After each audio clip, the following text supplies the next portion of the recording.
voltamos do intervalo e hoje, no quadro especial Viva a Cultura, você confere uma matéria sobre a reabertura da Igreja de Nossa Senhora da Lapa dos Mercadores, uma construção do século XVIII no centro do Rio. O trabalho foi coordenado pela Comissão de Preservação do Patrimônio Histórico e Cultural da Arquidiocese do Rio. Vamos assistir. No coração do centro histórico, um acontecimento especial. A reabertura da Igreja de Nossa Senhora da Lapa dos Mercadores, construída no século XVIII. Uma restauração que traz consigo a importância significativa, tanto do ponto de vista histórico quanto religioso, para a comunidade local e para os visitantes que apreciam o patrimônio cultural da região. Fechada por quase 4 anos pela Defesa Civil por conta da queda de um pedaço da sua fachada, a igreja passou por momentos de grande dificuldade. Diante da ameaça à relíquia e ao patrimônio da cidade, empresários e voluntários se uniram para revitalizar o templo. Os primeiros movimentos começaram a ser dados em março deste ano, quando o empresário Cláudio André Castro foi nomeado comissário administrativo da Irmandade dos Mercadores pela Arquidiocese do Rio, através da Comissão de Preservação do Patrimônio Histórico e Cultural, com a finalidade de resgatar a importante memória do patrimônio.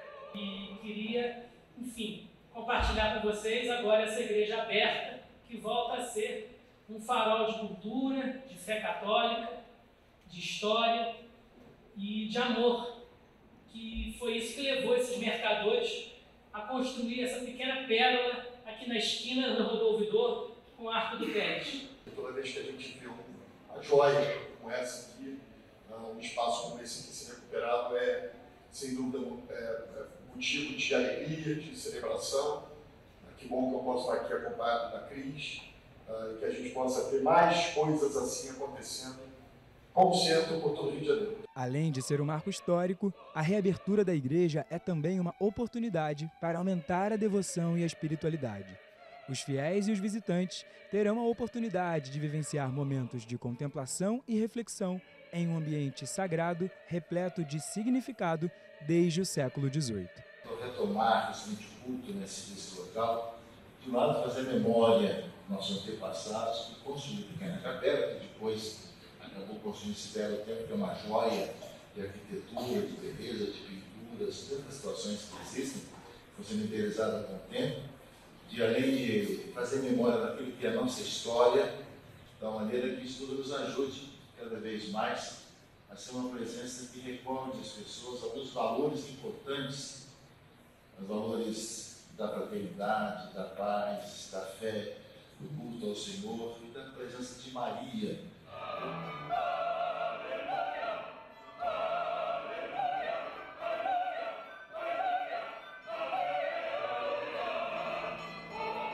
E para encerrar o nosso programa com chave de ouro, como já é de costume, vamos assistir agora a mensagem especial do arcebispo do Rio, o cardeal Orani João Tempesta, no quadro A Voz do Pastor.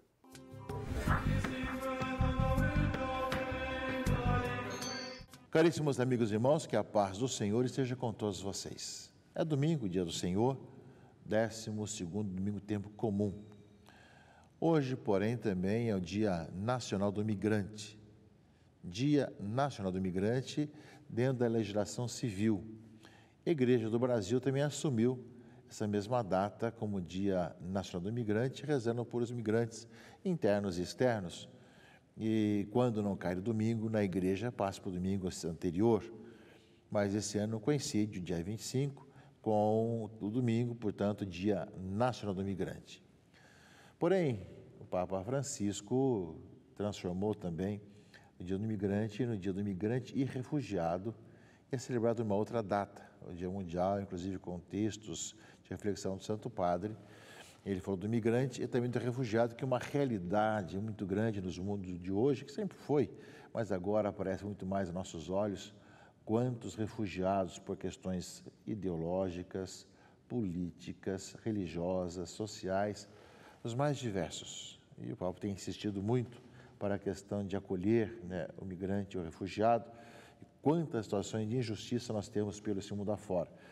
Portanto, nesse Dia Nacional do Migrante, nós também nos unimos às preocupações do Santo Padre, quando ele fala do migrante e refugiado, e que vamos celebrar no próximo mês de setembro.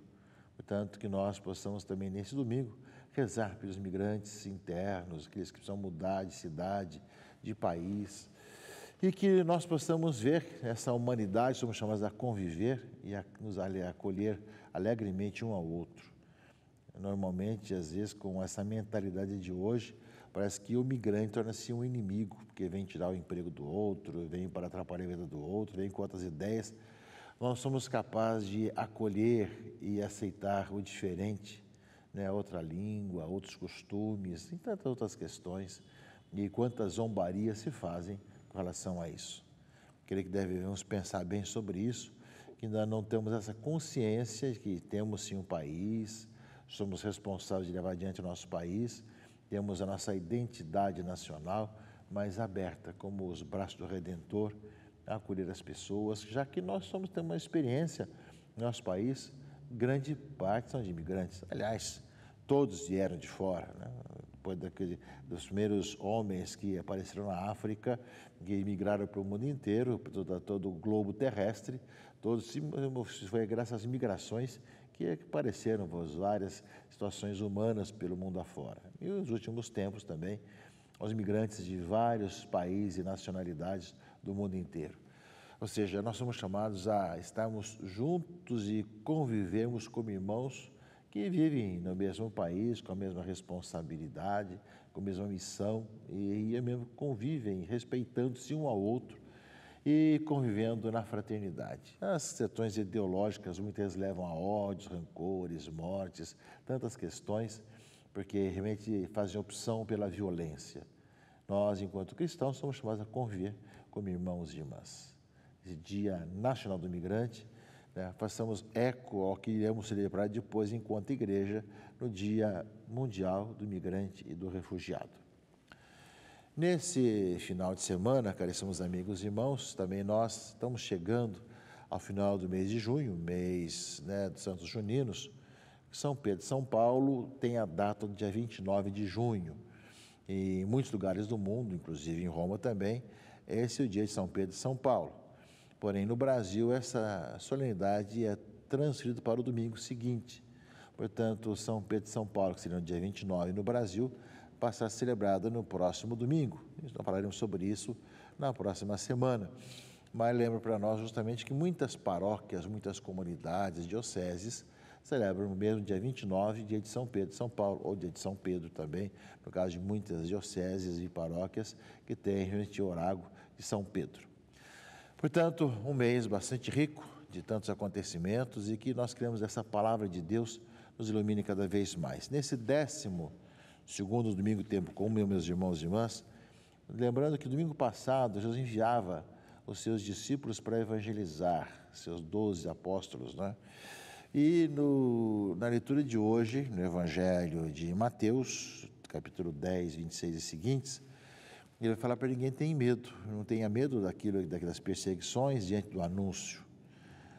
Não tenhais medo dos homens, pois nada há de encoberto que não seja revelado, e nada há de escondido que não seja conhecido. O que vos digo na escuridão, dizei-o à luz do dia. O que escutais ao pé do ouvido, proclamai sobre os telhados. Não tenhais medo daqueles que matam o corpo, mas não podem matar a alma. Pelo contrário, temei aquele que pode destruir a alma e o corpo e levar a alma e o corpo no inferno. E não se vendem 2 pardais por algumas moedas? No entanto, nenhum deles cai no chão sem o consentimento do vosso Pai. Quanto a vós, até os cabelos de vossa cabeça estão todos contados. Não tenhais medo. Vós valeis muito mais que os pardais. E aí, justamente como ele envia os seus discípulos para proclamar o Evangelho, que ligam as pessoas, então, todo aquele que se declarar a meu favor diante dos homens, também eu me declararei em favor dele diante do meu Pai que está nos céus. E aquele que me negar diante dos homens, também eu negarei diante do meu Pai que está nos céus. É a palavra, meus irmãos e irmãs, para o evangelizador ou para os evangelizadores, que temos que anunciar, faz parte da nossa gênese católica, cristã, de testemunhar Jesus Cristo. Mas nós sabemos que isso não é simples, não é fácil. Por razões várias, mas no fundo sabemos que tem tudo o que está por baixo disso tudo, os cristãos sempre foram perseguidos, mortos, proibidos de falar de Jesus Cristo, desde o começo, ali na Judéia, mas depois também no Império Romano, depois mais tarde em tantas outras regiões do mundo, seja através de atitudes violentas, matando os cristãos, seja através de atitudes ideológicas, tentando silenciar os cristãos com prisões, com leis, com tantas ameaças para que não falem em quem acreditam. Hoje também acontece muito disso, até mesmo de pregar o Evangelho, aquilo que as coisas são, né, que não vai de acordo com a mentalidade do mundo, dos meios de comunicação, que tentam pregar alguns aspectos, pontificar sobre algumas ideias, e aqueles que falam do Evangelho acabam sendo condenados, alguns lugares à morte, outros lugares à prisão, temos aqui na América Latina sinal bem claro disso, outros lugares para silenciar, né, que os meios de comunicação tentam silenciar aqueles que falam do Evangelho. Então, Jesus deixa bem claro, ou seja, não ter medo de falar do Evangelho, anunciar uma boa notícia para todos. Nós sabemos, meus irmãos e irmãs, que é a notícia que deve salvar, deve libertar a todos. De um lado, é saber acolher a todos, acolher, também escutar a todos. Do outro lado, que nós acolhemos a todos, não podemos deixar de falar daquilo que nós cremos, em como nós cremos, e que não vai a nenhuma condenação, mas anunciar realmente quais são as razões de crer e quais são as consequências de quem crê. E Jesus vai repetir várias vezes, não tenham medo. É incrível que nós, meus irmãos e irmãs, passados tantos séculos, possamos ver como é atual essa palavra. Não ter medo de falar do Evangelho. Não ter medo de proclamar a boa notícia às pessoas. Não ter medo de anunciar Jesus Cristo. Podem tirar a tua vida, mas não pode tirar a tua alma. E tenha certeza que ser conhecido por Deus, teus cabelos da tua cabeça com mais ou menos cabelo, você é conhecido, Deus sabe a cada um de nós como é que nós somos. Mas nós somos chamados a ter essa convicção de que, ao mesmo tempo, somos presença cristã no mundo que faz o bem, passa fazendo o bem. Do outro lado, falar daquilo que realmente é a salvação em Jesus Cristo e suas consequências. Uma palavra muito atual, como sempre é o Evangelho, e que nos convida, meus irmãos e irmãs, a pensar muito dentro das várias circunstâncias que nós vemos. E quem está por dentro das notícias, das várias ameaças aqui e acolá, sabe muito bem que isso está pelo mundo todo. Alguns lugares mais cruentos, outros lugares mais visíveis, mais explícitos, outros lugares mais implícitos, mas os cristãos sempre são perseguidos. E tanto João Paulo II, como também Bento XVI, como também Papa Francisco, têm falado que os mártires de hoje, os que são mortos por causa do Evangelho, supera e muito aos primeiros mártires da Igreja. Na época dos impérios, dos imperadores romanos, que proibiam e levavam os cristãos para o circo, para poder colocar medo nos cristãos, matando-os de uma forma ou de outra, ou com os leões, ou de outra forma, ou então queimando-os na cruz pela cidade. Hoje tem muitos mais mártires do que naqueles primeiros tempos. É incrível pensar onde chega essa intolerância com os cristãos, e que não é muito falado, não é muito colocado, mas de falar que não se fala da intolerância cristã, do arrombamento das nossas igrejas, da pichação das igrejas e também da falta de liberdade de proclamar o Evangelho, justamente tudo justificado e muito orquestrado, como se nós tivéssemos errado ao falar da verdade do Evangelho. Portanto, a palavra de hoje nos leva a pensar sobre essa coragem de anunciar a verdade, sabendo acolher a todos, sabendo proclamar a palavra de Deus que salve todas as pessoas e conduza cada vez mais a vida. Ora, meus irmãos e irmãs, na leitura de Jeremias, nós vemos que tem uma outra confissão de Jeremias, que também pede a misericórdia. Eu vi as injúrias de tantos homens e os vi espalhando medo ao redor. Denunciai-o, denunciemo-lo. Todos os amigos observavam minhas falhas e nós poderíamos apanhá-lo e desforrar-nos dele. Mas o Senhor está ao meu lado como um forte guerreiro, por isso os que me perseguem cairão vencidos. Por não terem êxito, descobrirão de vergonha, eterna infâmia que nunca se apaga. Senhor dos exércitos, que provas o homem justo e vês os sentimentos do coração, rogo-te que faças vir a sua vingança sobre eles. Cantai ao Senhor, louvai o Senhor, pois ele salvou a vida de um pobre homem das mãos dos homens. E aí está, caríssimos amigos e irmãos, já em Jeremias, aparece justamente a súplica de Jeremias, pedindo a misericórdia e pedindo a proteção do Senhor, devido à ameaça que fazem contra ele. Ele deixou seduzir pelo Senhor e depois reclamou, né? Agora estão me ameaçando. E ele se coloca na oração, pedindo a misericórdia e a proteção do Senhor, né? dizendo que estão me perseguindo. Então, essa questão de perseguição, daquele que fala a verdade da Escritura, da Palavra de Deus, sempre vamos encontrar no Antigo e no Novo Testamento. E, de modo especial, em Jesus Cristo, que deu a sua vida por todos nós. E a segunda leitura, a carta de São Paulo aos Romanos, meus irmãos, nós somos chamados a anunciar aquele que pagou pelos nossos pecados, né? Então, não temos como não anunciá-lo. O pecado entrou no mundo por um só homem.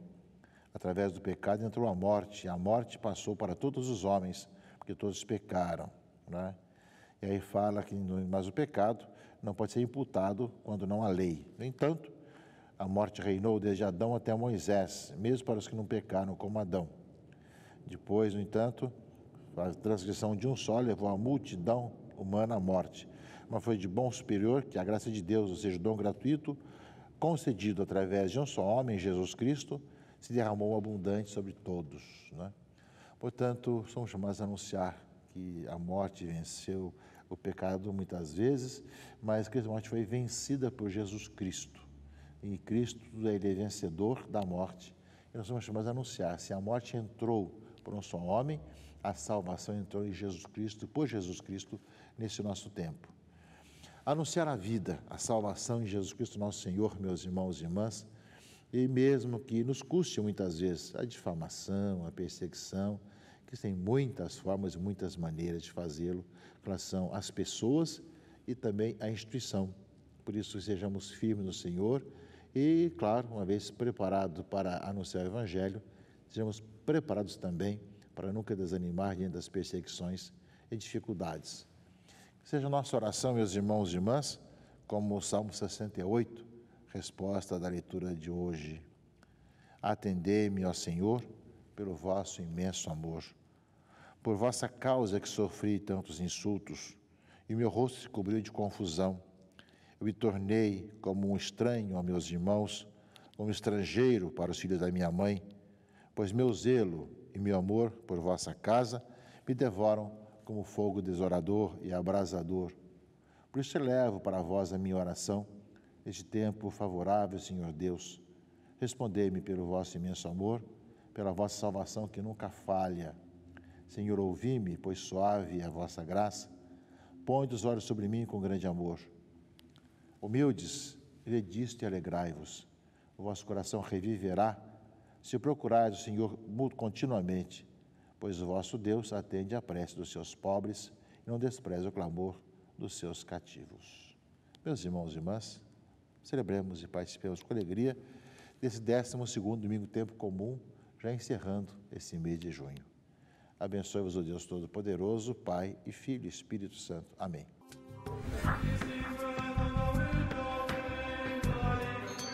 Muito obrigado pelas palavras, Dom Arani, e obrigado a você, espectador, que nos acompanha aqui todos os domingos.